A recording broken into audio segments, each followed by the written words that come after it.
Economy which we are going to study. उसमें से एक ऑलरेडी हम लोग का हो गया, that is a poverty, what are its causes, effect and measures, we already study. And in the last lecture sorry,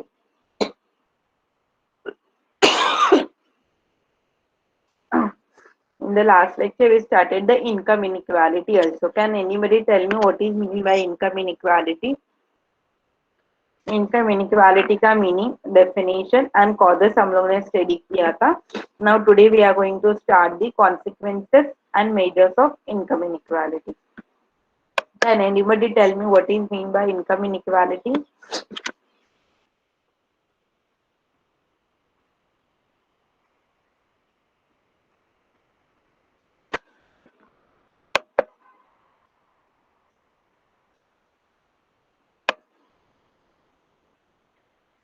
चलो reply दो फटाफट।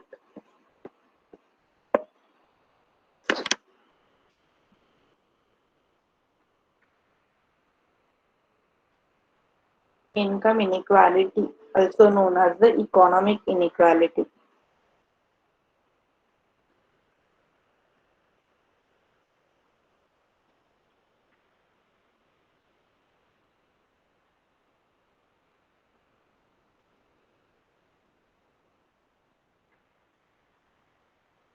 किसी को भी नहीं आ रहा है? और सिंपल है, income inequality is nothing but the gap between the rich and the poor. जो इकोनॉमी में नेशनल इनकम, टोटल इनकम जो डिस्ट्रीब्यूट होता है, that income is distributed in unequal and the inequal manner, जो इक्वली डिस्ट्रीब्यूट नहीं होता है। Rich लोगों के पास ज्यादा इनकम जाता है, because of that they are rich and the poor are getting the low income, जिसकी वजह से या unevenly income distributed throughout the population, या इन द होल पॉपुलेशन जो इनकम या नेशनल इनकम डिस्ट्रीब्यूट होता है वो अनइक्वली डिस्ट्रीब्यूट होता है, इनइक्वल डिस्ट्रीब्यूट होता है, जिसकी वजह से इनकम इनइक्वालिटी बढ़ता है। And there is a gap between the rich and poor. एक सिंपल आप इतना भी बोल सकते हो, income inequality is nothing but the gap between the rich and poor. जो रिच एंड पुअर के बीच में जो इनकम को लेकर गैप है, that is nothing but the income inequality. What are its consequences of income inequality? देखो means economy के ऊपर क्या इफेक्ट होने वाला है, सोसाइटी के ऊपर क्या इफेक्ट होगा because of the income inequality. Consequences also known as the effect of income inequality. First effect is that it is going to create the class conflict. So income inequality की वजह से the whole population is get divided into the three class. Higher class, that is जो उनका income बहुत अच्छा है, that is the upper class. Next is the middle class and last one is the lower class, which is based on the level of income. So because of the income inequality, whole population तीन category में divide होता है, high upper class, middle class and class. And there is a conflict between these classes. ये जो upper class, middle class and lower classes है, उनके बीच में क्या होगा? कॉन्फ्लिक्ट होगा, झगड़ा होगा। So next is that the political dominations. Political domination, the rich people जो है they dominate the political machinery। जो politics क्या है, जिनके हाथ में है, उनको क्या होता है, जो politics they are going to control, that is a political domination. तो जिसकी वजह से पॉलिटिकल पार्टीज में करप्शन आएगा, ग्राफ्ट आएगा, सोशल इनजस्टिस, जस्टिस को भी, जस्टिस के टाइम पे भी they are going to consider only the rich people. क्यों? क्योंकि ये रिच पीपल उनको पैसा देंगे, जो भी पॉलिटिकल पार्टीज है उनके ऊपर बर्डन आएगा, उनको पैसा देंगे, मीन्स उनको ब्लैक मनी देकर क्या करेंगे? खरीद लेंगे। In short that is a political domination. So the rich people they are going to control the political parties and our government also, जिसकी वजह से करप्शन बढ़ने वाला है, सोशल इनजस्टिस होने वाला है, पुअर लोगों को प्रॉपरली न्याय नहीं मिलेगा। So that is a social injustice. Next is the exploitation. The rich people are going to exploit the poor. Exploitation का मतलब है उनको exploit करना, उनका शोषण करना, that is the exploitation. So rich people are going to exploit the poor। क्योंकि rich people उनके पास, उनके हाथ में पैसा है, there is a inequality in income as well as in inequality in job opportunities and other facilities also. So because of all these reasons, they are going to exploit the poor people. जो poor people है उनको क्या करेंगे, exploit करेंगे। उनके हाथ में कोई भी डिसीजन नहीं रहेगा, ना पॉलिटिकल पार्टीज को उनका हेल्प हो सकता है, क्योंकि पॉलिटिकल पार्टीज भी रिच लोगों के हाथ में रहेगा। They are going to control all this political parties as well as कुछ एम्प्लॉयमेंट अपॉर्चुनिटीज क्रिएट हो रहा है, तो वहां पे भी वो अपने चाइल्ड को ही लगाएंगे बाय एक्स्ट्रा मनी देकर, जो भी है ब्लैक मनी देकर। तो they are going to exploit the poor people. जो रिच लोग हैं वो पुअर लोगों को एक्सप्लॉइट करेंगे। Next is the creation of monopoly. Monopoly का मतलब होता है सिंगल सेल है, जहाँ पे एक ही इंडिविजुअल पर्सन या इंस्टीट्यूशन अपना पावर जताएगा, that is known as a monopoly. So because of this gap between the rich and poor, जो रिच लोग है that is in less in a quantity and जिनके पास वो जो वेल्थ है that is in huge in amount. Wealth उनके पास ज्यादा है बट उनके पास जो नंबर है, पॉपुलेशन है, वो बहुत कम है। तो because of this monopoly creation की वजह से, जो मोनोपोली क्रिएट करेगा, मोनोपोली पावर जो क्रिएट करता है, वो क्या करेंगे, they are going to charge the higher price for the customers. उनके कस्टमर के लिए वो ज्यादा प्राइस चार्ज करेंगे। पावरफुल मोनोपोली चलाएंगे क्योंकि मार्केट में कोई दूसरा अवेलेबल ही नहीं रहेगा। वो रिच है, उसके पास वो कमोडिटी है, another persons will not be available into the market, and as well as crush means destroy the small producers। जो स्मॉल प्रोड्यूसर्स है उनको डिस्ट्रॉय करेंगे, क्यों, क्योंकि उनके पास कैपिटल ज्यादा है। जो मोनोपोली पावर के लिए क्रिएट करेगा, कैपिटल ज्यादा है, अच्छा क्वालिटी का वो लोग मशीनरी यूज करेंगे, कैपिटल होने की वजह से उनका कमोडिटी का प्रोडक्शन भी ज्यादा होगा। तो जिसकी वजह से जो स्मॉल प्रोड्यूसर्स है उनको वो लोग डिस्ट्रॉय करने वाले, उनका बिजनेस लॉस में जाएगा। So because of the income inequality, there is a creation of the monopoly power. Next consequence is that separation of talent। यहाँ पे जो रिच लोग हैं उन वो क्या करेंगे, पैसा देकर जहाँ पे भी उनको जो भी काम चाहिए वो पैसा देकर कर लेंगे। वो जो पुअर पीपल है उनका जो भी टैलेंट है, उनका जो भी स्किल्स है, वो क्या होता है, डिप्राइव्ड होता है, क्योंकि उनको अपॉर्चुनिटी नहीं दिया जाता है to make the life more easy.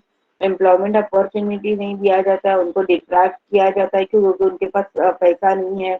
तो उनको प्रॉपर एजुकेशन फैसिलिटीज भी नहीं दिया जाता है।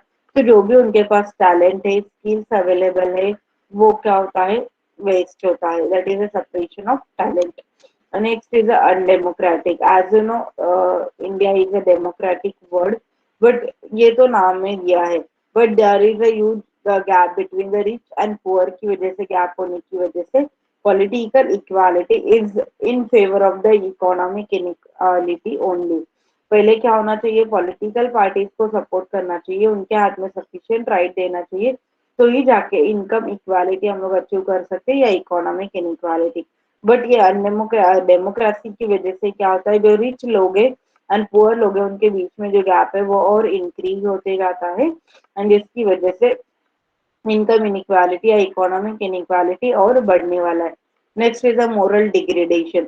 मीन्स मोरली उन लोग को सपोर्ट करना चाहिए। जो पुअर लोग है वो क्या है, मीन्स उनका माइंडसेट भी कभी कभी ऐसा होता है कि नहीं, हम लोग पुअर है तो हम लोग पुअर ही रहने वाले, सोसाइटी में हम लोग को कुछ एक अच्छा स्टेटस नहीं दिया जाता है, हम लोग को अच्छा जॉब नहीं मिल पाता है, क्योंकि उनके पास ऑलरेडी पुअर है, तो इस वजह से और पुअर होते हैं। तो उनका जो मोरल वैल्यूज है वो भी डिग्रेड होता है। मीन्स मोरल वैल्यूज मीन्स कोई उनको रिस्पेक्ट नहीं देता है, उनका इंसर्ट किया जाता है सोसाइटी में, और उनको कम समझ में आता, मीन्स उनको डिप्राइव किया जाता है, और उनको इक्वली स्टेटस नहीं दिया जाता है compare to the other peoples.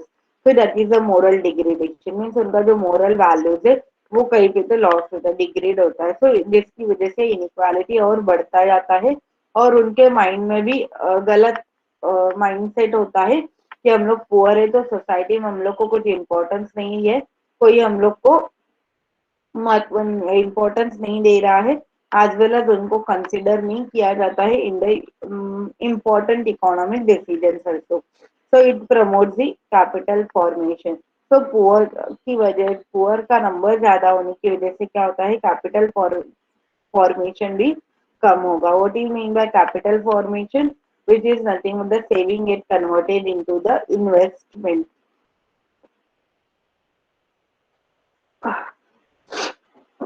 जब सेविंग इन्वेस्टमेंट में कन्वर्ट होता है तो वो प्रोसेस को बोला जाता है कैपिटल फॉर्मेशन. एंड जितना ये प्रोसेस हाई रहेगा उतना इकोनॉमी का डेवलपमेंट होता है. But because of the gap between the rich and poor and because of the huge gap between the rich and poor, जहाँ पे सेविंग भी कम होता है एंड सेविंग ही नहीं है तो आपका इन्वेस्टमेंट भी नहीं होगा. सेविंग क्यों नहीं? Because of the no job and no proper income. उनके पास वो इतना इनकम भी अवेलेबल नहीं है कि वो कुछ अमाउंट सेव कर सकते हैं. जब उन्होंने इनकम नहीं है तो सेविंग नहीं हुआ एंड सेविंग नहीं है तो इन्वेस्टमेंट भी नहीं होगा. So it is not going to only rich people do the capital formation. Next, देखो what are its measures to reduce the income inequality. कम करने के लिए क्या क्या मेजर्स लिया है? फर्स्ट जो गवर्नमेंट ने स्कीम एंड पॉलिसी फ्रेम किया था that is a fixing minimum wage. According to that government ने ये डिसाइड किया था कि एक वेज लेवल वो डिसाइड करेंगे, सेट करेंगे कि that should be the minimum wage. Each and every person should compulsory have to earn this much amount of a wage. Suppose उन्होंने अज्यूम किया कि 10,000 is the minimum veg.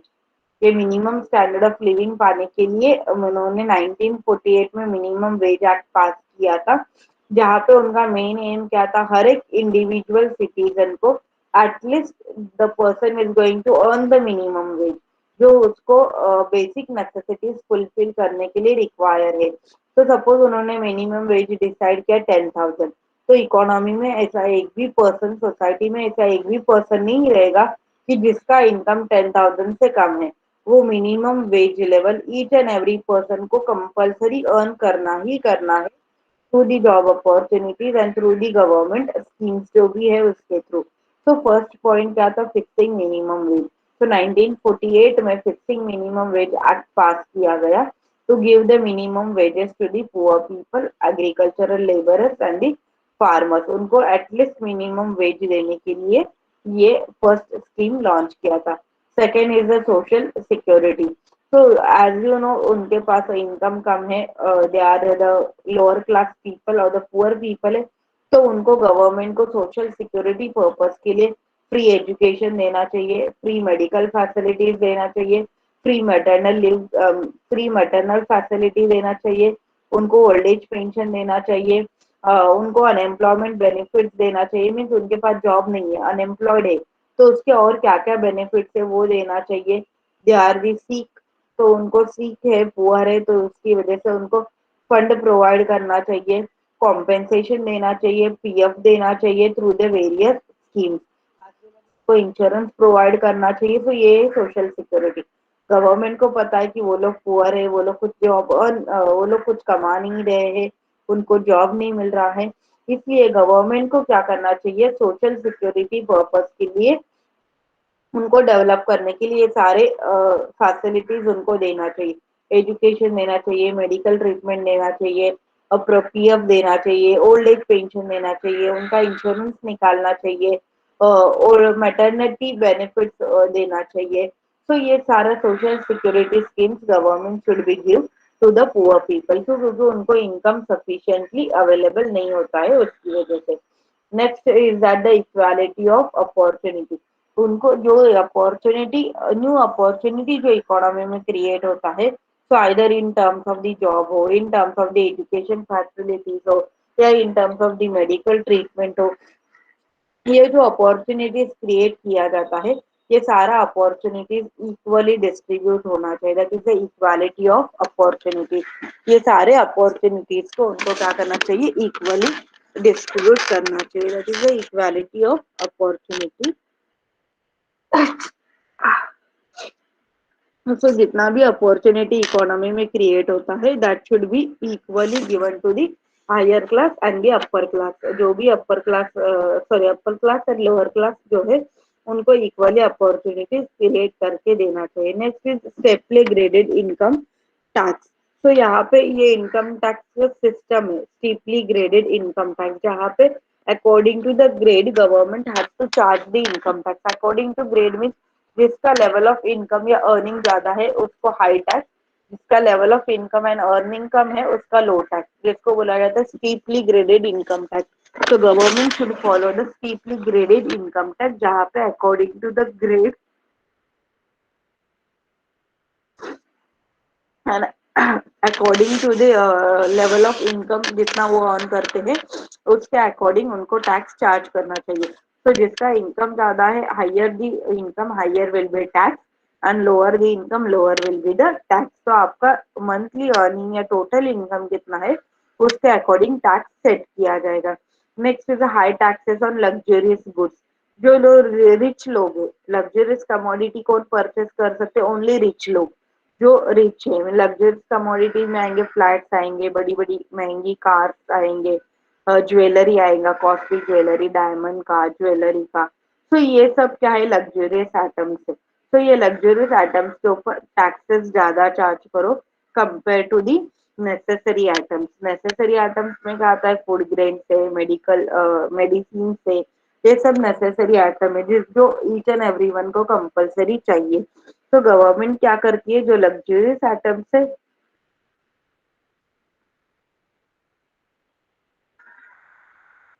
Like flats, bungalow, jewellery, diamond, cars, ऐसे items के ऊपर ज्यादा tax लगाना, ताकि जो रिच लोग हैं उनके पास से उनका एक्स्ट्रा इनकम गवर्नमेंट अपने पास ले सकती है। Next is the steep succession taxes and the estate duty and the wealth duty. तो जैसे हम लोगों ने अभी स्टडी किया ग्रेडेड टैक्स, तो this is nothing the steep tax system. Steep succession जहाँ पे according to the grade tax system charge किया जाएगा। According to grade mean suppose आप ए ग्रेड में आते हो, ए ग्रेड जिसका सैलरी है 5,000 टू 10,000, ये हुआ ए ग्रेड। यहाँ पे गवर्नमेंट क्राइटेरिया बना के रखता है, जिसका सैलरी है 10,000 टू 20,000 उसका बी ग्रेड, जिस जिसका सैलरी है 20,000 टू 30,000 वो आएगा सी ग्रेड। तो ये ग्रेडेड के अकॉर्डिंग टैक्स चार्ज किया जाता है, जितना इनकम ज्यादा है उतना टैक्स भी ज्यादा। तो steep succession taxes as well as estate duty and wealth tax should be imposed by the government. Estate duty तो उन्होंने abolish किया and wealth tax were also reduced. Wealth tax में क्या था? जिसका प्रॉपर्टी जितना है उसके ऊपर भी टैक्स लगाया जाता था। मीन्स आपके पास कितना गाड़ी है, कि आपके घर में लाइट्स कितना है, फैन कितना है, रेफ्रिजरेटर कितना है, ज्वेलरी कितना है, आपका पास वेल्थ प्रॉपर्टी कितना है, उसके ऊपर भी टैक्स लगाया जाता था। That is the wealth tax rates as well as state duty, जो 1985 के एक्ट के अकॉर्डिंग, जिसको अब भी कैंसिल किया है, अबॉलिश किया है। Next is the ceiling on agriculture और holding and the urban property. ऐसे बहुत सारे लोग हैं जो एग्रीकल्चरल कमोडिटीज होल्ड करके रखते हैं ताकि प्राइस बढ़ने के लिए। एग्रीकल्चरल कमोडिटी क्या है? नेसेसरी कमोडिटी है। तो ऐसा जो एग्रीकल्चर और होल्डिंग करता है, जो एग्रीकल्चरल लैंड है, फर्टिलाइजर से, एग्रीकल्चर में प्रोडक्शन होने वाले फूड ग्रेन से, ये जो होल्ड करके रखते मीन्स अपने घर में स्टोर करके रखेंगे या गोडाउन में स्टोर करके रखेंगे। एंड फिर स्टोर करने होल्ड करने के बाद क्या होता है? वो कमोडिटी का मार्केट में शॉर्टेज होता है, एंड शॉर्टेज होने के बाद उसका प्राइजेस बढ़ता है, एंड फिर प्राइजेस बढ़ने के बाद उसको सेल करते। तो ये जो होल्डिंग है उसको पूरी तरह सील करना में तो प्रोसेस को पूरी तरह बंद करना। सीलिंग ऑन एग्रीकल्चर और holding as well as urban property. तो अर्बन प्रॉपर्टी हर एक इंडिविजुअल को कितना होना चाहिए, उसके लिए भी लिमिट डालना है। मीन्स आप एक इंडिविजुअल फैमिली हो तो आपके पास सिर्फ एक घर एक गाड़ी, ऐसा इतना ही प्रॉपर्टी होना चाहिए। उससे ज्यादा प्रॉपर्टी है तो वो सील किया जाएगा। That is the urban property. So that is the ceiling on agricultural holding and urban poverty. Sorry, urban property. So all these are the measures are taken by the government to solve the problem of the income inequality. Is there any doubt what is the effect and measures taken to solve the income inequality? Here we finished our second challenge, that is the income inequality. First क्या था? Poverty, and second था income inequality. Is there any doubt? Income inequality causes, effect and measures. Is there any doubt? Is there any doubt? No. What about the others? I want reply from all. Yeah, okay, no doubts. Okay. Now next is the unemployment. Third problem or the third major challenge which we are facing, that is the unemployment. Can anybody tell me what is mean by unemployment?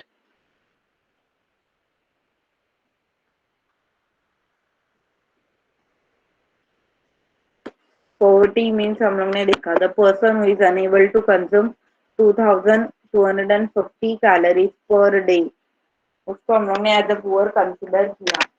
Now can anybody tell me what is mean by unemployment?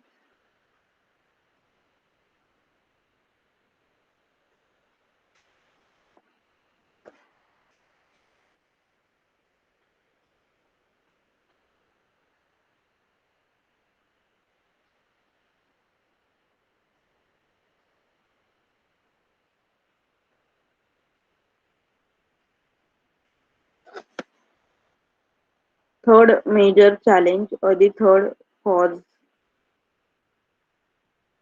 who don't have any earning source. Okay,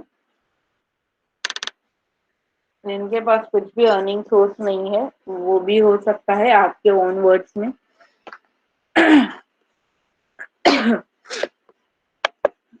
देखो what is mean bye unemployment.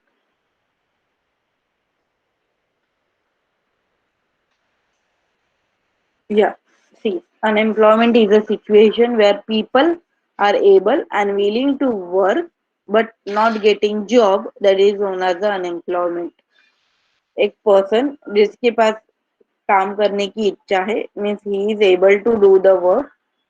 Sorry, able का मतलब होता है ability है, means उसके पास उतना qualification है, वो पढ़ा लिखा है, वो काम कर सकता है, means able to do the work. Willing to work means उसकी इच्छा भी है काम करने की बट नॉट गेटिंग जॉब, उसको बोलते हैं unemployment. A person who is able and willing to do the job and the work but not getting job, उसको बोला जाता है अनएम्प्लॉयमेंट. पर्सन को काम करने की इच्छा है, उसके पास वो एबिलिटी भी है, मीन्स स्किल्स है, टैलेंट है कि वो काम कर सकता है, बट उसको जॉब नहीं मिल रहा है, जिसको बोला जाता है unemployment. And so this is a time dimension of employment as well as a person who is desire or willingness to have an individual employed, उसको बोला but not have that particular job, उसको बोला जाता है unemployment. जिस person की इच्छा है, उसके पास उतनी एबिलिटी भी है, टैलेंट भी है, वो काम कर सकता है, बट उसको जॉब नहीं मिल रहा है, उसको बोला जाता है unemployed. Mean second simple example, एक कोई स्टूडेंट अच्छा इंजीनियरिंग हुआ है, ये लास्ट ईयर हुआ उसका, सपोज वो अभी 1 साल से जॉब ढूंढ रहा है, उसके पास टैलेंट भी है, एबिलिटी है, वो काम कर सकता है, विलिंगनेस भी है, बट उसको फिर भी जॉब नहीं मिल रहा है, तो उसको बोला जाएगा unemployed person. So this is a definition of unemployment. A person who is able to do the job, willing to do the job, but not getting a job. Now, what are the types of unemployment? Types of unemployment को हम लोग को detail में study करना है, but यहाँ पे हम लोग अभी शॉर्ट में देखते. देखो, there are the n number of types of unemployment. One is the seasonal unemployment, cyclical unemployment, frictional unemployment, technological unemployment, structural unemployment, involuntary and voluntary unemployment, urban unemployment and rural unemployment. So all these are the types of unemployment. Educated unemployment, uneducated unemployment, all these are the various types of unemployment. Now one by one we will see what is the meaning and definition of that types of unemployment. Types of unemployment, this question is important. Many times it comes for the short note. Short note के लिए most of time आया है, तो याद रखना types of unemployment important है. Just wait, I will share.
Okay, so first type of unemployment is the open unemployment. मैंने ये जो शेयर किया है वो क्लियर है क्या?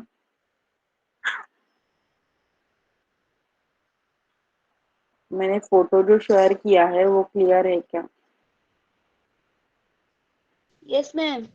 या ओके। बट पहले जितना आता था उतना नहीं है ना, पहले जो मेरे मोबाइल में था इतना क्लियर नहीं आता है अभी। ओके, ओपन अनएम्प्लॉयमेंट देखो, it is also known as the visible type of unemployment. Visible का मतलब क्या होता है? जिसको हम लोग तुरंत देख सकते हैं, ऑब्जर्व कर सकते हैं। So in this type of unemployment we can easily observe that other person is unemployed. Now take an simple example, हमारे फैमिली मेंबर में कोई लास्ट ईयर से जॉब ढूंढ रहा है बट उसको जॉब नहीं मिल रहा है। मीन्स हम लोग को इजीली आइडेंटिफाइड हो रहा है कि हमारे बाजू के घर में 4-5 लोग रहते हैं, उसमें से सब लोग अनएम्प्लॉयड है। Means it is also known as the visible unemployment, जहाँ पे we can easily observe that a particular unit of labor is want to do the job, उसको काम करना है but without having any job, without any job, but उसके पास कोई भी job नहीं है, वो अनएम्प्लॉयड है, उसको बोला जाता है open unemployment. In case of involuntary unemployment, the unit of labour जो है is fail to find the job but being offered one. अभी यहाँ पे देखो, ओपन अनएम्प्लॉयमेंट दो टाइप पे का है, एक तो वॉलेंटरी एंड एक तो इनवॉलेंटरी। ओपन अनएम्प्लॉयमेंट में दो टाइप है, one is the voluntary and one is the involuntary. So what is mean by voluntary? Voluntary in nature when the unit of labor is not seeking job and neither does he have one। उसके पास इधर job भी नहीं है, उसको मिल भी नहीं रहा है और है भी नहीं, that is known as a voluntary unemployment। But what is mean by involuntary unemployment? Involuntary unemployment means already certain, पहले उसके पास जॉब था but because of the certain reason now he is unemployed, जिसको बोला जाता है involuntary open unemployment. Open unemployment के दो टाइप्स है, एक तो वॉलेंटरी एंड एक तो इनवॉलेंटरी। वॉलेंटरी में क्या है, पहले भी उसके पास जॉब नहीं था, अभी भी नहीं है और उसको मिल भी नहीं रहा है, that is a voluntary unemployment. Involuntary unemployment में क्या था, उसके पास पहले जॉब था बट अभी बिकॉज ऑफ रीजन उसके पास जॉब चला गया and now he is unemployed, उसको बोला जाता है इनवॉलेंटरी अनएम्प्लॉयड। तो because of suppose technical change की वजह से उसका कंपनी लॉस में गया, वो कंपनी बंद हो गया, उसकी वजह से अनएम्प्लॉयड है बट पहले उसके पास जॉब था, उसको बोला जाता है open voluntary unemployment and open involuntary. तो ओपन में दो टाइप होता है, वॉलेंटरी एंड इनवॉलेंटरी। वॉलेंटरी में उसके पास ऑलरेडी जॉब नहीं था, अभी भी नहीं है एंड उसको मिल भी नहीं रहा है। बट इनवॉलेंटरी में क्या था, उसके पास पहले जॉब था but because of certain reason उसका जॉब चला गया एंड अभी ही इज अनएम्प्लॉयड। तो इन फ्यूचर में भी मिल सकता है, that is the involuntary open unemployment. Now next is the seasonal unemployment. Because of the change in a season, there is a unemployment that is known as the seasonal unemployment. As you know, there are the three types of season. Summer है, summer के बाद रेनी आएगा, रेनी के बाद winter, again summer. तो ऐसे सम commodities जो है वो सिर्फ take an example of umbrella. अभी अम्ब्रेला का प्रोडक्शन कहाँ पे होगा? During the rainy season only. जैसे समर सीजन का एंड होने वाला है एंड रेनी सीजन स्टार्ट होने वाला है, तो वहां पे जो लोग काम करते हैं अम्ब्रेला इंडस्ट्री में, जहाँ पे अम्ब्रेला बनता है, उनको वो 2-3 महीने के लिए जॉब रहेगा, बाकी के दिन वो लोग अनएम्प्लॉयड रहेंगे। तो because of a change in a season there is unemployment, जिसको बोला जाता है सीजनल अनएम्प्लॉयमेंट। सेम एग्रीकल्चर का भी देखो, जो भी एग्रीकल्चर फार्मर्स है, लेबरर्स है, उनको सेवरल मंथ के लिए जॉब रहेगा फार्म में। जब उनको क्रॉप निकालना है, जब उसको प्रोड्यूस करना है, उतने एक बार क्रॉप निकल गया तो during the summer season they are unemployed. तो जिसको बोला जाता है because of a change in a season they are unemployed, जिसको बोला जाता है seasonal unemployment. Clear? Season change होने की वजह से अनएम्प्लॉयमेंट आता है। और एक एग्जांपल लो, स्वेटर्स, उलन क्लोथ, ये कहाँ कब अवेलेबल रहेगा? During winter season only. तो ये जो इंडस्ट्रीज है जहाँ पे उलन क्लोथ बनता है, स्वेटर्स बनता है, तो they are going to employ their employees during the winter season only and बाकी के सीजन में वो अनएम्प्लॉयड रहेंगे। That is known as because of a change in season, there is unemployment that is known as the seasonal unemployment. Next is the structural unemployment. Because of the change in the overall economic structure, there is an unemployment that is known as the structural unemployment. तो structure कैसे change होता है? Suppose because of change in government policy, government का policy change हुआ, कुछ technology change हो गई, customers का कंज्यूमर का टेस्ट एंड हैबिट चेंज हो रहा है, इकोनॉमी में अप्स एंड डाउन आ रहा है। तो ये सारे रीजन की वजह से जब इकोनॉमी का स्ट्रक्चर चेंज होता है एंड जिसकी वजह से इकोनॉमी में अनएम्प्लॉयमेंट आता है, उसको बोला जाता है structural unemployment. Clear? That is own as structural unemployment. तो जब इकोनॉमी का स्ट्रक्चर चेंज होता है and because of that change in structure there is a change in unemployment, there is a change in employment rate और ratio, जिसको बोला जाता है structural unemployment. Now change technological unemployment, because of the change in technology जब unemployment आता है, that is known as the technological unemployment. जैसे best example row innovation of the laptops and computers. ये कंप्यूटर्स एंड लैपटॉप आने के पहले जो accounting का काम है वो पूरा एम्प्लॉयज ही हैंडल करते थे। बट अभी लैपटॉप्स आने की वजह से क्या हुआ है, ये लैपटॉप कंप्यूटर जो भी है सारा रिकॉर्ड मेंटेन रखता है, सारा अकाउंट संभालता है। तो अकाउंटेंट या रिकॉर्ड मेंटेन रखने के लिए किसी और लेबरर्स की जरूरत नहीं है कंपनी को। तो कंपनी क्या करेगी, ये जो लैपटॉप है कंप्यूटर है 10-15 लोगों को काम एट ए टाइम एक कर सकता है। तो जो 10-15 लोगों का काम करने लगा, तो ये बाकी के जो 10 लोग काम कर रहे थे वो क्या हो गए, अनएम्प्लॉयड हो गए। तो टेक्नोलॉजी चेंज होने की वजह से क्या होगा, बहुत सारे लोग अनएम्प्लॉयड हो गए। सेकंड वन मोर एग्जांपल देखो, पहले हमारे यहाँ पे टेक्सटाइल इंडस्ट्रीज बहुत था, जहाँ पे हाथ से क्या किया जाता था, क्लोथ पे डिजाइन बनाया जाता था, कपड़ा सिलाया जाता था, पूरा हाथ से होता था। बट अभी क्या है, मशीनरी आया है, तो मशीनरी की वजह से टेक्सटाइल इंडस्ट्री बंद हुआ एंड वहां पे काम करने वाले जो लोग थे वो भी क्या हो गए, अनएम्प्लॉयड हो गए। तो because of the innovation and technology change होने की वजह से जब लोग अनएम्प्लॉयड होते हैं, उसको बोला जाता है technological unemployment. Now next is a cyclical unemployment, because of a change in economic cycle और बिजनेस साइकिल, जिसको बोला जाता है साइक्लिकल अनएम्प्लॉयमेंट। तो what is this business cycle? हम लोग ने लास्ट ईयर स्टडी किया था। Business cycle is nothing but the ups and down in the economic situation. जब इकोनॉमी अप में जाता है, जब इकोनॉमी डाउन में जाता है, तो बिजनेस साइकिल ऑकर होता है, cyclical changes, that is ups and down in the economic situation. And because of that ups and down there is a unemployment in the economy, that is known as a cyclical unemployment. Economy down में जाता है तो production कम होता है, industry क्या करती है, फिर एम्प्लॉयज को निकाल देती है, डिमांड नहीं मिलता है, लेवल ऑफ इनकम कम होता है, that is known as cyclical unemployment. Next is the frictional unemployment, because of the sudden change in the pattern of demand for a product or service, that is known as a frictional unemployment। एक sudden change होने की वजह से किसमें, एक particular demand of A commodity और service, उसका जो डिमांड पैटर्न है वो चेंज होने की वजह से। टेक एन एग्जांपल, सडनली की एक पर्टिकुलर कमोडिटी का डिमांड ड्रास्टिकली डिक्लाइन हुआ, तो फिर वहां पे जो काम करने के वाले एम्प्लॉयज है वो क्या हो जाएंगे, अनएम्प्लॉयड हो जाएंगे, that is a frictional unemployment. Sudden change in the demand pattern of a particular product, तो डिमांड पैटर्न सडनली भी चेंज हो सकता है। मार्केट में कुछ न्यू कमोडिटी लॉन्च हुआ तो इसकी वजह से मेरे कमोडिटी का डिमांड कम हुआ, उसके कमोडिटी का डिमांड बढ़ जाए।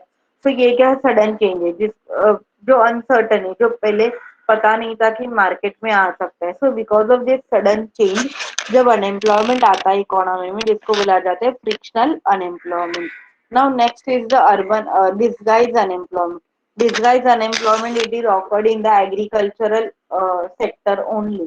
क्यों? क्योंकि जहाँ पे एक शॉर्ट फार्म पे an number of labourers are doing job and जहाँ पे मार्जिनल प्रोडक्टिविटी इज जीरो। जैसे टेक एन सिंपल एग्जांपल, 1 एकड़ का लैंड है मेरे पास एंड दैट 1 एकड़ के लैंड में 5 लोग काम कर सकते हैं, 5 लोग काम कर सकते हैं, जो मुझे 100 kg का प्रोडक्शन दे रहे हैं।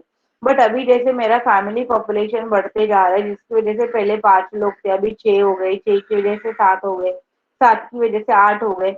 बट मेरा प्रोडक्शन उतना ही 100 kg का पहले प्रोडक्शन था, अभी भी उतना है, मेरा मार्जिनल प्रोडक्टिविटी भी उतना है, कुछ भी प्रोडक्शन नहीं इंक्रीज हो रहा है। बट एक ही लैंड के ऊपर ज्यादा लोग काम करते जा रहे हैं, एम्प्लॉय करते जा रहे हैं, उसको बोला जाता है डिसगाइज अनएम्प्लॉयमेंट। तो जहाँ पे एक शॉर्ट एरिया में अनलिमिटेड लोग जॉब करते हैं उसको बोला जाता है अनएम्प्लॉय डिसगाइज अनएम्प्लॉयमेंट। जहाँ पे लैंड कम रहेगा एंड वहां पे काम करने वाले लोग ज्यादा रहेंगे, that is own as disguise. Now next is a rural and urban unemployment. इजी है, the unemployment which we observe in a rural area उसको बोला जाता है rural unemployment. And urban unemployment, the unemployment which we observe in urban area उसको बोला जाता है urban unemployment. So there are two types, rural unemployment and urban unemployment.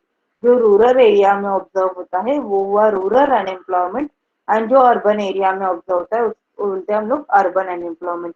So all these are the types of unemployment which is most important from the exam point of view. Is there any doubt unemployment? Is there any doubt types of unemployment में? No doubt. Okay. Just wait, मैं attendance लेती हूँ.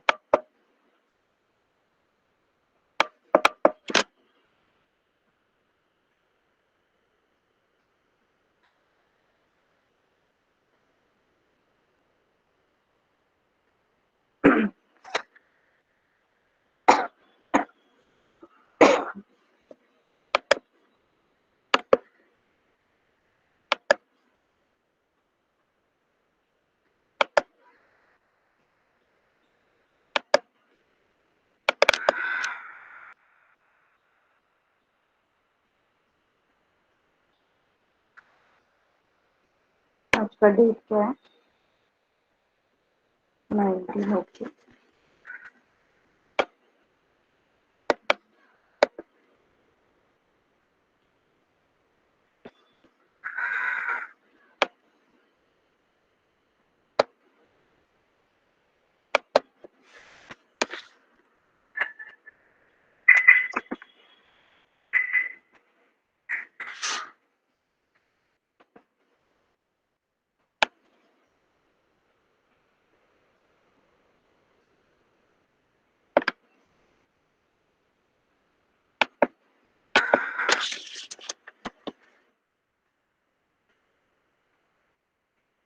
Eleven, twelve, 13, 16, 20।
Okay, guys, done. Attendance हुआ. Okay, then in the next lecture हम लोग का types of unemployment हुआ. Unemployment के causes, effects and measures क्या है? What are the measures to reduce unemployment? क्या क्या measures लिया unemployment कम करने के लिए? रूरल अनएम्प्लॉयमेंट, रूरल एरिया के लिए अलग मेजर्स है एंड अर्बन एरिया के लिए. So all that we are going to study. Okay, bye, take care everyone.